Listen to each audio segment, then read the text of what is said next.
Well, hello, Elenore. How are you today? We're so excited. I'm For so those of excited. you, Thanks for having me. I know it's good. For those of you that there's a lot of women that are excited because this is Eleanor's not her first time on our stage. So let's bring back yay, yay, yay to speakers that show up again. Stand up, speak up, show up times two. Yes, This is absolutely. Miss Elenore Pan, and she is one of our featured speakers today. And we had a lovely chance to meet you when we were in LA for the Emmys gifting. It was so lovely to meet you in person. But let me tell you a little bit about Elenore. She is an award-winning independent producer.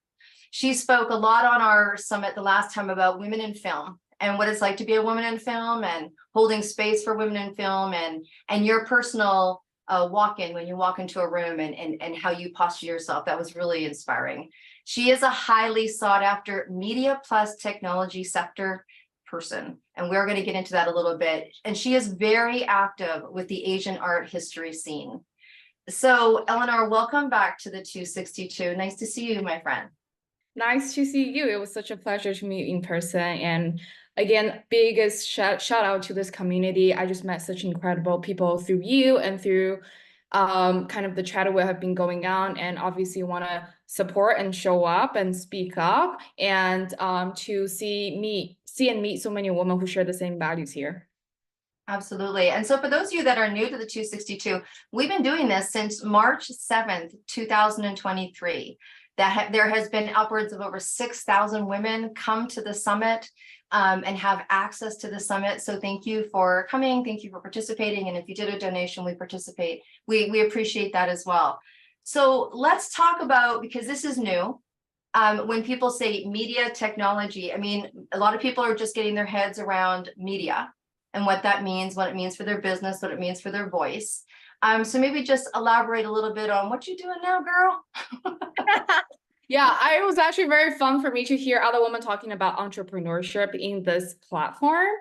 I think for any woman in business, regardless of your sector, at some point in your career, you will realize entrepreneurship is almost the key element for success in every single industry of finding that unique spot within the industry that you can occupy. And for me, I came from more of a kind of a narrative background in the media space as well. As a producer, I was working with directors, writers primarily, kind of really thinking about how to produce content that has a voice, that has a message that can get to people. And working primarily in the literary space actually gave me really unique insights on the technology side of the things. Because as we are moving forward, especially in an industry like Hollywood, that is, even till this day, very old school, very male dominated, and things are done in a very traditional pipeline. The introduction of technology is actually more about democratizing the process and making it more accessible for content creators. And then, like when we were thinking about, oh, Hollywood films of the Dune of the world, the HBO of the world, we love those characters, but what people do not understand is the timeline that goes into the development and the cost of even doing early like artworks, those kind of storyboarding and some of the tech element of producing content that are enticing in the culture that we see today. And it's only getting more expensive. It has posed a major barrier for a lot of the younger and more independent content creators tapping into the space. You're like, oh, like, can I produce quality content with less equipment? And we've already been seeing that quite a lot across the board in the social media space, where you see really talented influencers or younger independent content creators who are using even sometimes just their iPhone, but with still expensive, but still reasonable camera gears and things and lighting to improve their production quality. So on a smaller scale, that's not something that's really new to people. But where I'm coming in, having background in working with, like kind of really more the Warner Brothers, Sony of the world, the network of the world, when you're looking at bigger budget, productions. I'll give you an example, like a virtual production stage in LA to shoot like one single testing sequence can cost anywhere around 20 to 50K a day.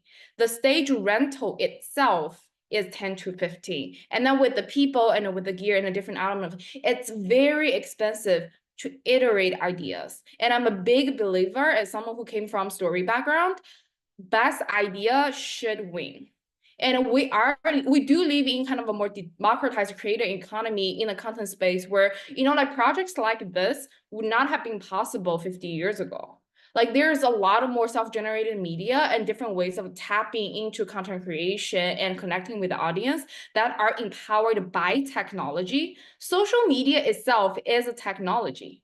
And those are kind of the things that I was all learning about, like as a producer who was more focused on the story side of the things. And now I'm like, especially when we are in a economy, political environment that is very turbulent and people need more positivity, people need more opportunity, people need more jobs, people want to see higher quality content at a cheaper price.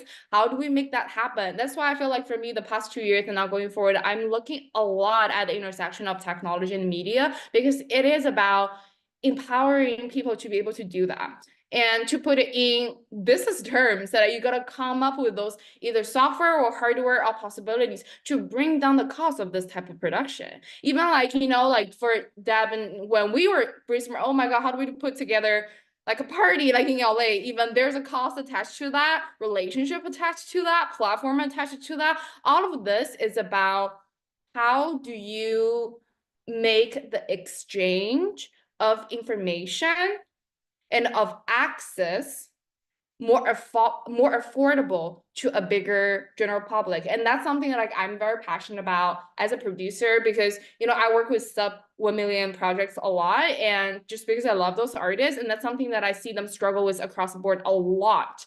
And that like there's a huge gap of like people are struggling of producing something for 500K, and there's so much money wasted on those $100 million productions. Like, where is the in-between space where technology can help Hollywood to get into the next generation of content making? Wow. I know, right? Carol's like, Jeff.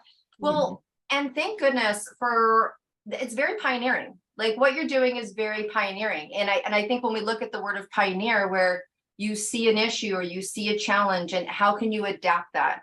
And how can you adapt that not just for the people that need that, but for people coming up needing it, so that it gives us more accessibility. And when you create accessibility, you create availability. And content creation is not something that we don't think about. And putting productions forward, that's quite interesting. And I can feel your power when you're talking about it. And your inspiration and motivation. What pops up to me is a question that's completely side that there is a lot of women that are authors. There's a lot of women talking about doing a documentary about their book or about their life. I hear that in a lot of conversations we had when we were at the Emmys. Kathy Holt shared a number of a woman who's like, I would love to make that book a documentary. Wait till next year, people. Don't ask me today. But because there's stories to be told. And I'm kind of going off in a different direction. And I don't know if it can be answered with a technology solution of what you're talking about. But what would you say to women that are about to embark on that? Because women are like, what does it take? How expensive is it to be able to produce a documentary? Can we just divert a little bit and talk about that as someone who's a producer? Yeah, absolutely. It's very interesting because I got approached for questions like that quite a bit as well. In Hollywood today, the majority of the titles is in like, we use the term titles is in like describing kind of the overall IP. So like the IP can come from like from like a book into a film, into a TV show, into a comic strip, into a game. So like all of this kind of housing like a same under the same IP. And there's a very, very high tendency within Hollywood of resorting to existing IPs, because it's all about risk management for any business, right? That like for them, if there is existing traction in the book space, like Dune was a book. Like Last of Us was a game that like if there is already existing a fan base that that they already know are speaking to the audience, they are more likely to make it into a piece of motion picture-based content, because the production timeline is long and expensive and people don't want to lose that money. But when it comes to documentaries, it is a little bit tricky because historically speaking, documentaries are harder to fund in general out of the profitability standpoint. And I would say another reason why documentaries are really hard to fund from a content standpoint that I can actually think can be addressed is normally when you're pitching a piece of narrative or live action, whether live action or animation, but a narrative-based piece of content, you always talk about producing a pilot, a proof of concept, some kind of a mini version of a thing, like an MVP, right? Like of the idea of the show. But in reality, a lot of the documentary content, the narrative only starts in the cutting room. Like that's the nature of documentary. You're out there collecting information. So imagine if you're going to the network today, I want to pitch you an idea. They're like, what's the idea? Well, I have this book that have, 100,000 people have already read it. I think there's some traction to it. I want to do it. And then naturally going to ask you, so how are you going to make it? Like, what is the visual story of it? You're like, I don't really know. I think there's a lot of stuff in this book. I'm going to go out. I'm going to shoot a lot of footages and I'll figure this out in the editing room, which is the real answer, but it's not an answer that's going to, get the project funded. And so much of it is like, how do we introduce a proof of concept version of that into the documentary space? And I think people are already, so much of it is already empowered by mobile shooting devices. I've seen a lot of documentary filmmakers would just kind of film little things along the way, and it's really rough and production value is really low. But like, just to know that if you have an idea of making a documentary about something, documentary is all about like this side of humanity that we get touched by. We as humans with empathy, like we couldn't see other people suffer, or we feel happy when other people like get something done, when we find inspiration from that.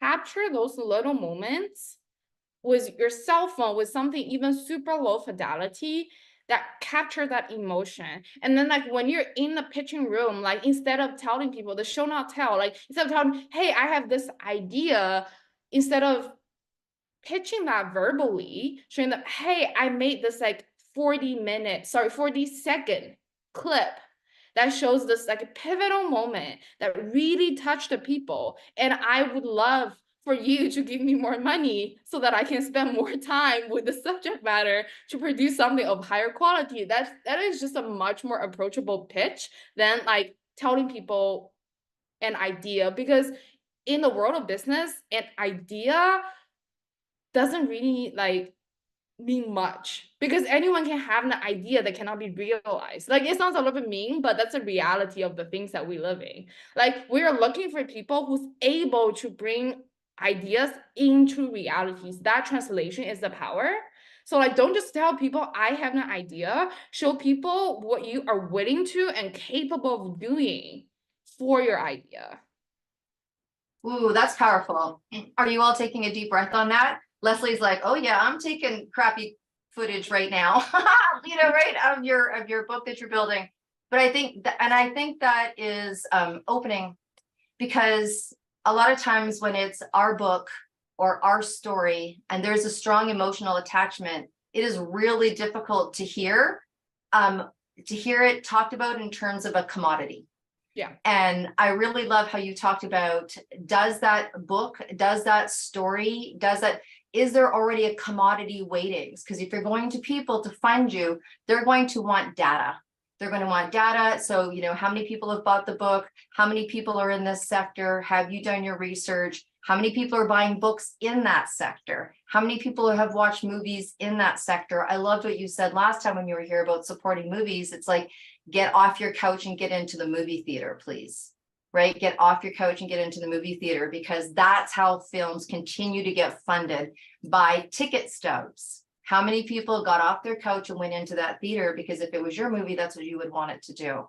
So I really love you laying it out like that, because that's just really the truth, and better that you know now. And who can't make a 40-second piece of crap on a phone to talk about, really, right? It's like, okay, well, they're like, well, she definitely needs money. There's no question there, right? Look at that quality of the footage. But and who do you have as your team, right? I think it's the same thing when you have a sponsorship package, or you really want your project to flip over into something bigger. It's like, who do you have backing you? Not only just necessarily financial, but who's taking care of this, and who's helping you with marketing, and who's helping you with social, because you can't do everything and be everything. So, right. I mean, most of us are octopuses at the best of time trying to, but when you're going into a project like that, we talk about it. So you have been, and you talked about, you're talking about Hollywood and corporate Hollywood, and you've been in production and what have you.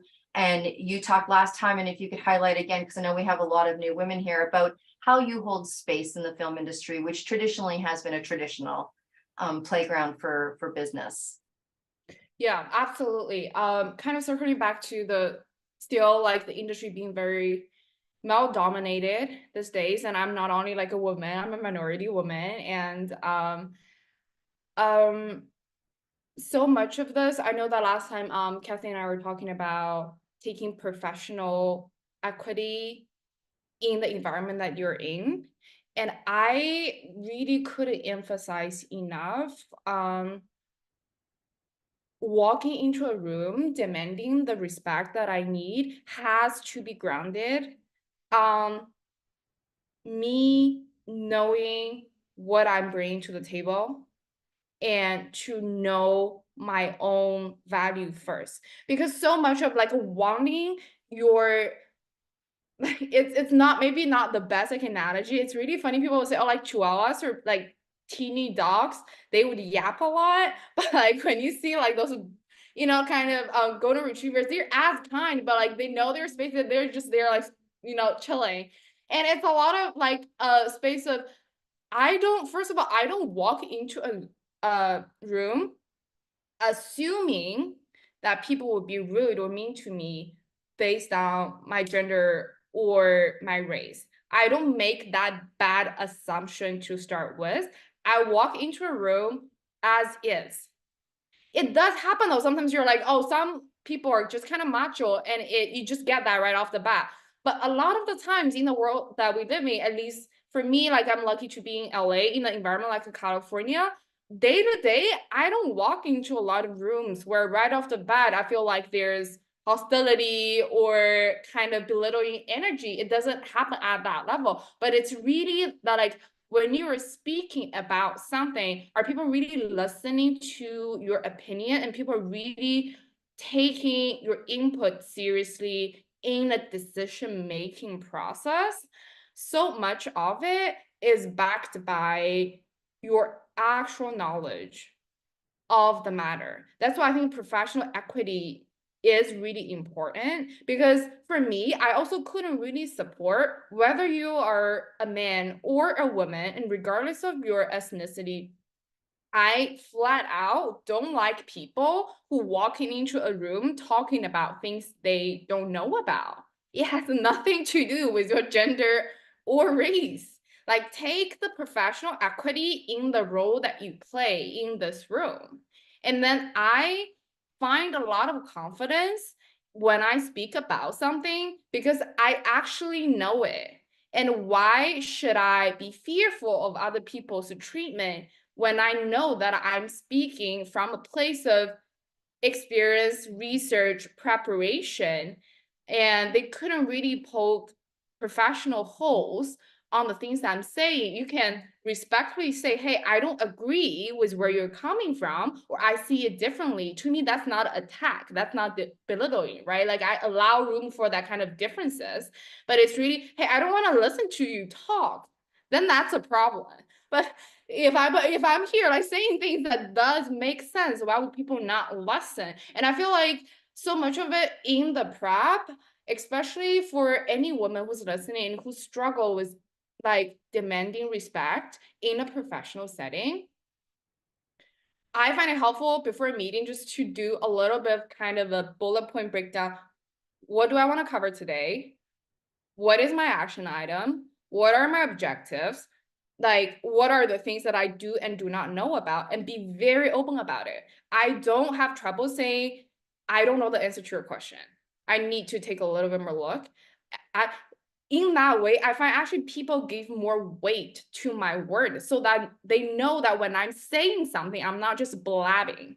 And then it's kind of a cumulative process that would allow people to respect your opinion a little bit better over time and getting to a point where for the people who have worked with me before, it just has never been an issue. And when I meet new people, that's kind of a standard I always hold myself to, that am I taking accountability for my professional share in this room? And if I'm performing, why would I let other people's attitude, if it's not warranted, to affect my sense of confidence in my contribution? Well, I saw the chat going crazy when you were talking, and Kathy, I agree. Professional equity. What a beautiful way to put that. And I feel empowered just from that last conversation that you had. Yeah, I'm not speechless because I know you, but I thank you. So look at you are an inspiring woman. You've broke ground. You've done many beautiful things. This summit is the Women of Inspiration. So no doubt that you're on here. How does a woman like yourself stay fueled? How do you stay inspired? How do you stay motivated? I mean, you go at it, right? You do it, you go at it, you break a lot of boundaries. I know you, we've shared, we've had dinner. So how do you stay inspired and how, and so women can maybe use some of that for themselves? Um, I think that's a really beautiful question. I always, for myself, and encourage all of my girlfriends or friends in general, that like we gotta build a system for you to find ways to recharge. You gotta fill the tank. And we all have a tank to fill. Like you cannot be in a constantly giving mode. And I think I have two insights that I learned both for myself and also things that people told me that I find really helpful. Number one is like really take the time to like find things that you can always return to consistently. Like, don't rely on things that cannot be in your life in a consistent manner. I think that's why when you end up on a toxic relationship, then so much of your like mental sanity is dependent upon the other person's response. Or you're like, oh, my sanity is based on my performance in certain social settings and all of that, that you are giving away agency of your ability to recharge on upon a result that you couldn't control. Like for me, like I'm kind of boring actually in the sense of I've been practicing yoga for like 15 years and I do my little hikes and I have my personal days where like, hey, like I'll get all the work stuff aside. I do my hike, I do retreats. So like I guess my method is not as unconventional per se, but the key piece for me is I do yoga either in a studio or at home. I have things that I follow. I don't do it out of competition of needing to finish certain poses or be the best person in that room. If my expectation for myself is today I arrived at my mat and it's me building a relationship with my mat, and my mat is not going to tell me that they don't like me today. And that relationship with my mat is very consistent for me. And like building that consistency helps me a lot. And another insight that I learned is it's equally beautiful to give and to take. And I feel like I've always been, like growing up in an Asian household, so much of like the environment is about act of service, doing things for other people. You just keep giving and giving and giving. And sometimes we feel guilty when we take. We feel like we're wasting other people's time.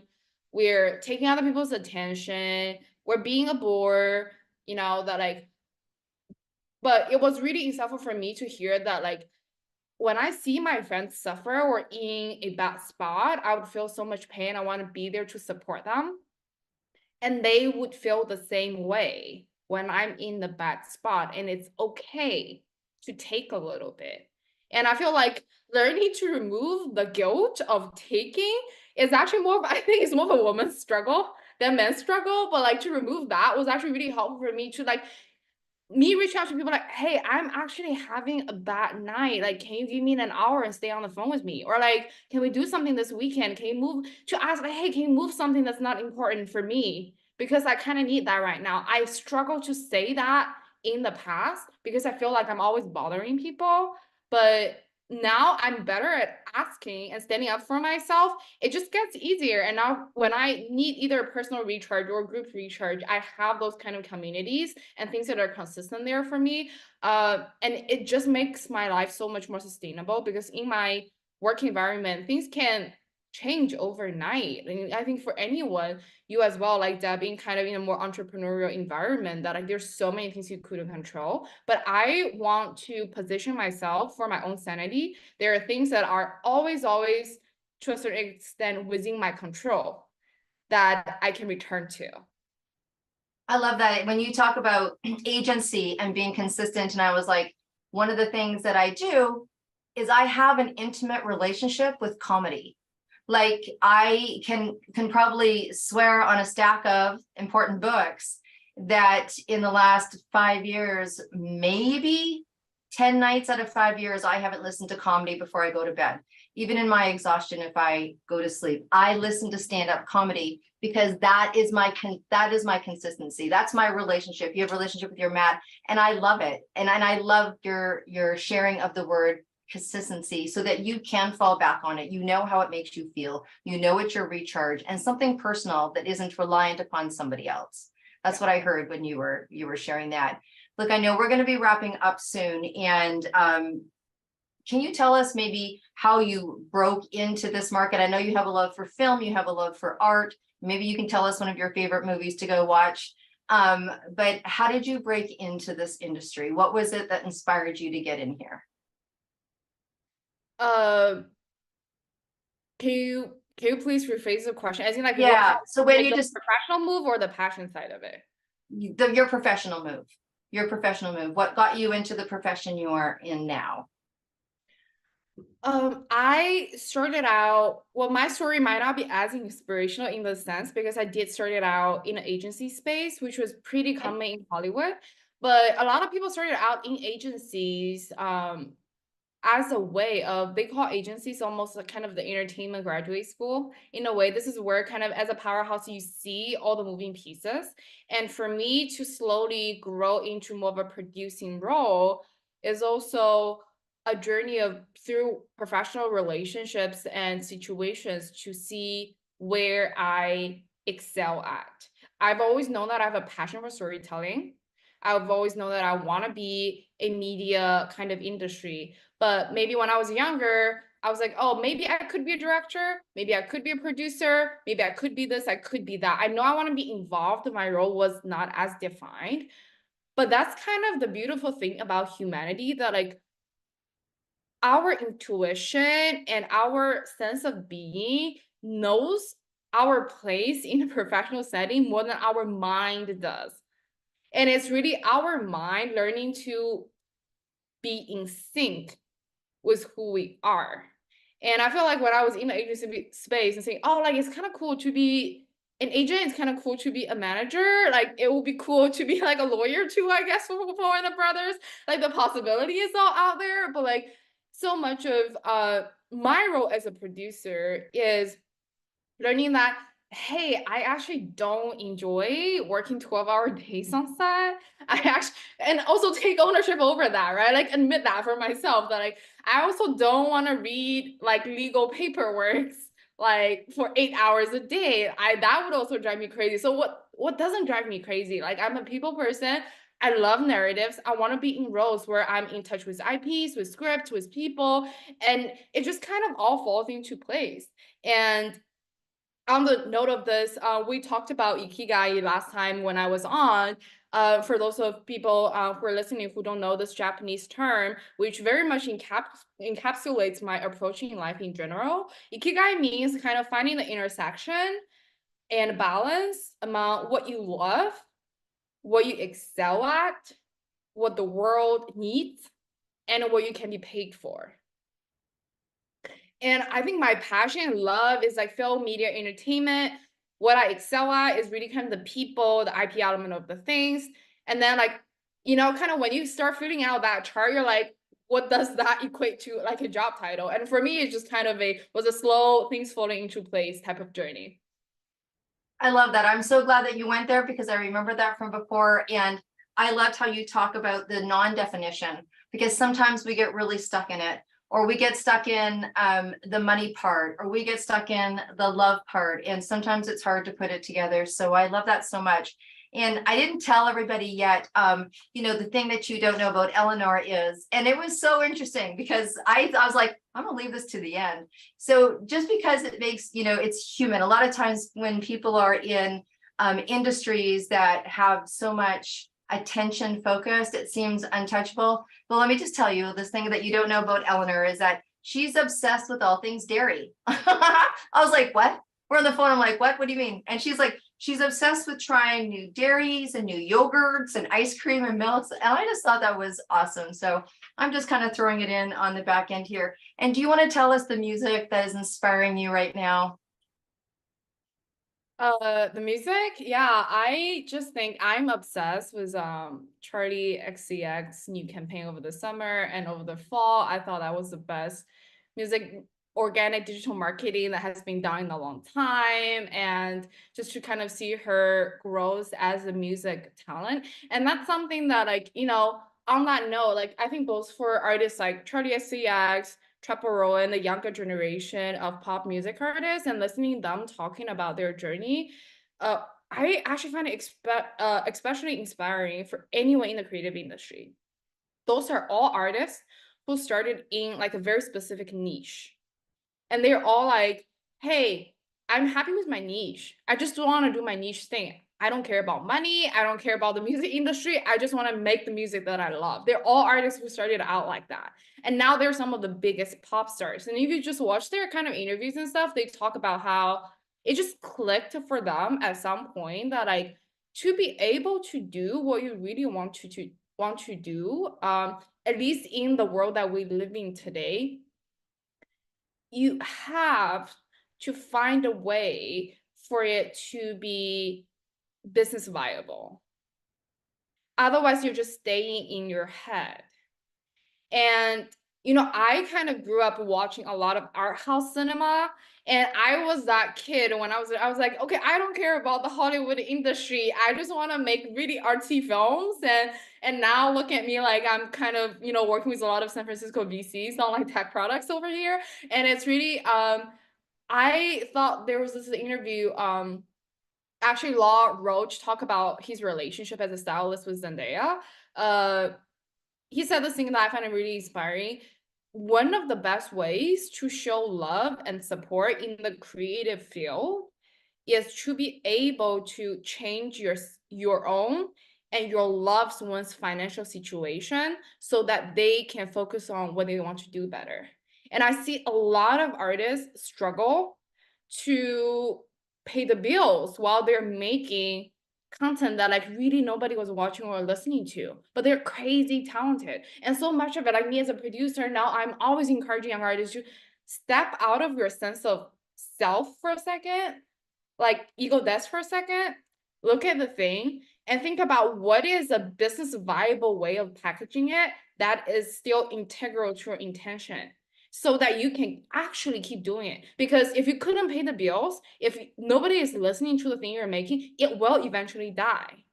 The best way to do what you want to do is to do in a way that people can see it. And I just saw, I think Charlie's music, that like she's just that girl. You know, I've been playing in raves since I was 15, and now I'm still making party music. But now her party music is some of the biggest, like, you know, pop music. And then I admire like a woman like that so much, of sticking to a goal, but grow it in a way that makes sense financially. Right on. Well, let's show some love for Elenore. Thank you so much for coming on. If we're doing jazz hands, if we're doing hearts, Elenore, please put whatever you want in the chat.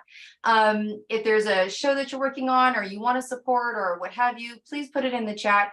As well, people, please chat back to Elenore. We will be seeing you again in February when we are there for the Oscars. We're so excited to see you again. She is also in the book, absolutely. And she's accessible, and we're just so happy for you and all of your success. Thank you for sharing that with us today. Stephanie, I'll pass it over to you if you have a few words about, you know, Elenore and her dairy crave. No. Elenore, it's so good to see you again. Saw you in LA. And I just wanted to comment about how you said you walk into a room and you assume goodness, right? You assume that they're going to see you for your whole person, your whole gifts, not just a segment or an ethnicity or a woman, because I think we need to assume the best, because we carry then a different energy into the room. We carry in an energy of abundance and not fear or lack. And that can change the entire feeling of a meeting, of an interaction, personally, of a date. It can set it up for success. Let's believe that good is coming out of what we're entering into. So thank you. That really stood out to me. Loved your insights today. Yeah, Absolutely. thank you so much for having me. And yeah, I'll be seeing you guys in February. Yes, yay. Great. Yay. Thank you so much. Awesome.